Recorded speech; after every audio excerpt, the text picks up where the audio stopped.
পর্যায়ে বক্তব্য রাখছেন বিশিষ্ট আলেম দ্বীন জনাব হযরত মাওলানা মাহমুদুল হাসান ফেরদৌস পীর সাহেব মুকামিয়া। হযরত মাওলানা মাহমুদুল হাসান ফেরদৌস পীর সাহেব মুকামিয়া।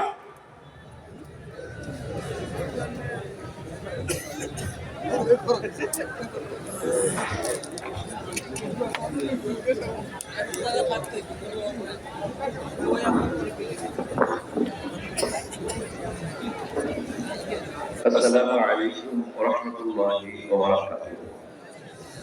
الحمد لله رب العالمين والصلاة والسلام على سيد المرسلين وعلى آله وصحبه أجمعين.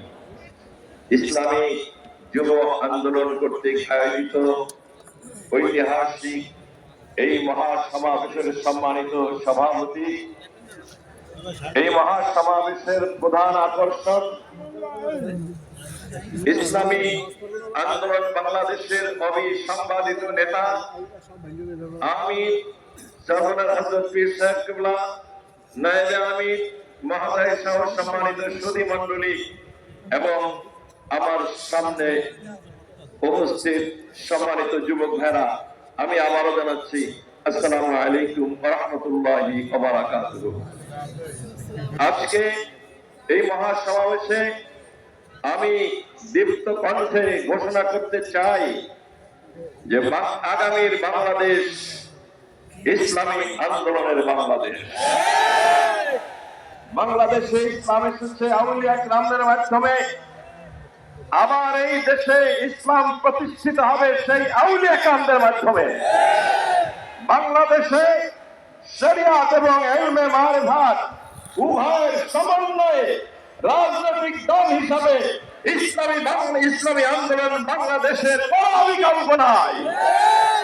অতএব আমি নিজে কখনো এখন পর্যন্ত রাজনৈতিক দলে নাম লেখাইনি, কিন্তু আজকে আমি সম্মানিত আমির এবং বিশেষ করে নায়েবে আমির মহোদয়দের আবেদনে আমার মনে অনুপ্রেরণা জেগেছে। ইনশাআল্লাহ মুকামিয়া দরবারের মাহফিলে 26শে ফেব্রুয়ারি মহামান্য আমির নায়েবে আমির মহোদয় যাবেন, ওই দিন বিশাল ঘোষণা হবে ইনশাআল্লাহ। সম্মানিত ভাইরা, আজকে এই বাংলাদেশ ইসলামী আন্দোলনের বাংলাদেশ, এটা আমার মনে যেন বিশ্বাস করো। আজকের এই সমাবেশে আমি উপস্থিত পেয়েছি হিন্দু, বৌদ্ধ, খ্রিস্টান সহ সমগ্র রাজনৈতিক দলদের। আমি আজকে সমস্ত বাংলাদেশের পীর মাশায়েখদেরকে আহ্বান জানাবো, সমগ্র বাংলাদেশের দরবারগুলোকে আহ্বান জানাবো, সমগ্র বাংলাদেশের ইসলামী দলগুলোকে আহ্বান জানাবো, ইসলামপন্থী দলগুলোকে আহ্বান জানাবো। আসুন সকলে ঐক্যবদ্ধ হয়ে ইসলামী আন্দোলনের পতাকা তলে, জামানাত পীর সাহেবের পতাকা তলে ঐক্যবদ্ধ হয়। আজকের মহাসমাবেশে আমার যুবক ভাইদের কাছে একটি আহ্বান, আগামীর বাংলাদেশ ইসলামী বাংলাদেশ গঠন করতে যুব সমাবেশের অনেক ভূমিকা রয়েছে। চরমনাই হুজুরের নেতৃত্বে এই ময়দানে যে সমস্ত যুবক ভাইরা রয়েছে, কে কে রাজিয়েছ, জান দেবে, মাল দেবে, রাস্তা দেবে।